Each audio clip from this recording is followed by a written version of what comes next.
vengo a enseñaros cómo hacer un pendiente con uno de los nudos de macramé.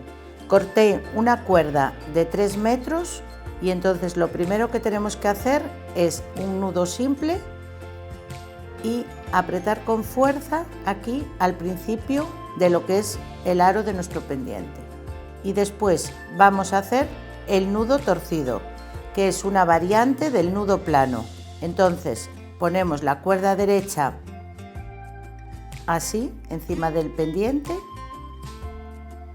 esta de la izquierda la pasamos por debajo y la sacamos por este bucle, tiramos y ajustamos. Bien, volvemos a hacer lo mismo porque este nudo torcido consiste en hacerlo todo siempre del mismo lado. Es una variante del nudo plano, pero siempre del mismo lado. Hay que apretar bien. Yo estoy utilizando una cuerda de nylon de 1,8 milímetros, pero podéis utilizar urdimbre, yute, cualquier otro tipo de cuerda. Entonces esto sería el nudo enroscado. Con la ayuda también de nuestros dedos podemos ir enroscándolo un poquito más para que el efecto quede más bonito.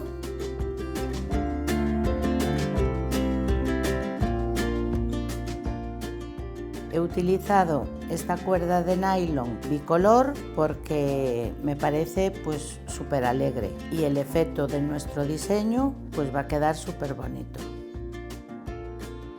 ¿Ves? Yo si por ejemplo no le ayudo con mis dedos a enroscarlo, pues entonces queda así, como más abierto. En cambio yo ahora si le doy así con los dedos, lo voy enroscando yo. De hecho, tanto que lo enrosco que tengo que sacar las cuerdas así.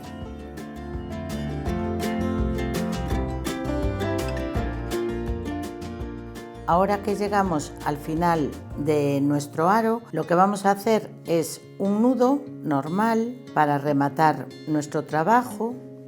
Apretamos con mucha fuerza para que nos quede bien apretado y cortamos el hilo sobrante, todo lo que podamos,